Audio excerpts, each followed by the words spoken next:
அன்பான நேயர்களே, 50 கிராம் அளவிற்கு புளியை எடுத்து நாம் கரைத்து புளி கரைசலை தனியாக எடுத்து வைத்துள்ளோம். இப்பொழுது அரிசி திப்பிலி ரசம் செய்வதற்காக நாம் மற்ற பொருட்களை பொன்னிறமாக வறுக்க வேண்டும்.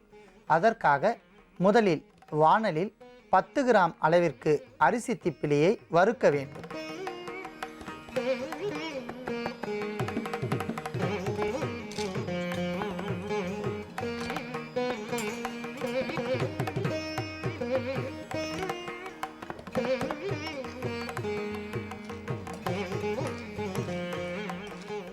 அடுத்ததாக காய்ந்த மிளகாய் வற்றல் எண்ணிக்கையில் 5.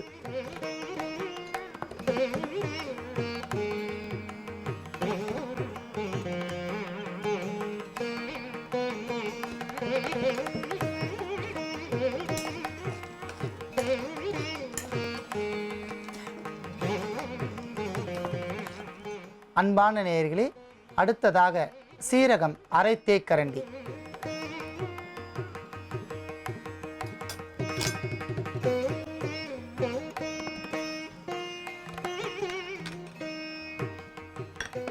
இத்துடன் துவரம் பருப்பு 1 தேக்கரண்டி,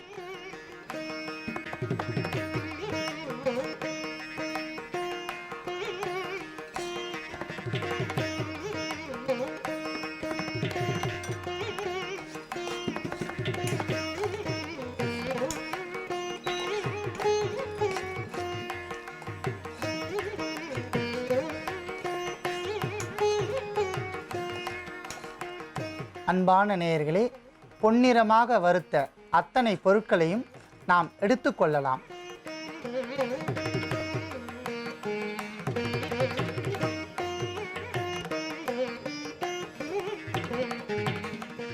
வறுத்து எடுத்த அத்தனை பொருட்களையும் இப்பொழுது நன்றாக சன்னமான முறையில் அரைத்து எடுத்துக்கொள்ள வேண்டும்.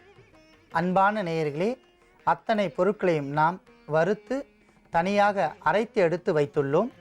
இப்பொழுது திப்பிலி ரசம் செய்வதற்காக முதலில் வாணலில் 1 தேக்கரண்டி அளவிற்கு பசுநெய்யை உருக்க வேண்டும்.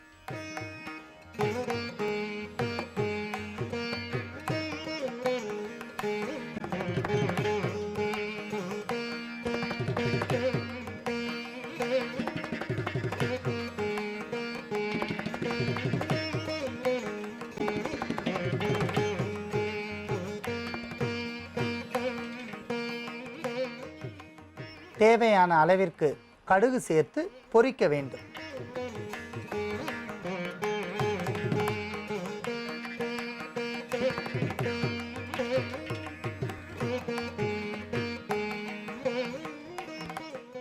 அன்பான நேயர்களே, இத்துடன் தேவையான அளவிற்கு கறிவேப்பிலை சேர்க்க வேண்டும்.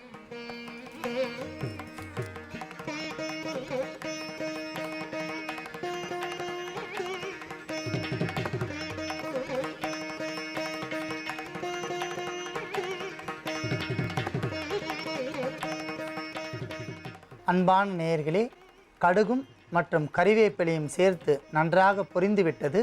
நாம் தனியாக கரைத்து வைத்துள்ள புளி கரைசலை இதில் சேர்த்து கொதிக்க வைக்க வேண்டும்.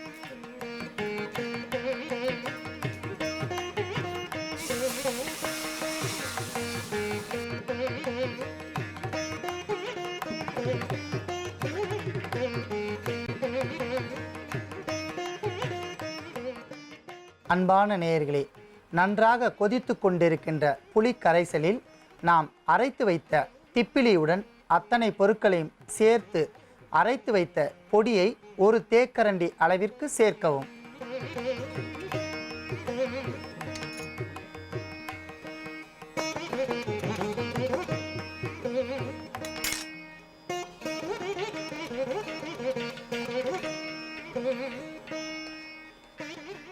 இறுதியாக தேவையான அளவிற்கு உப்பு.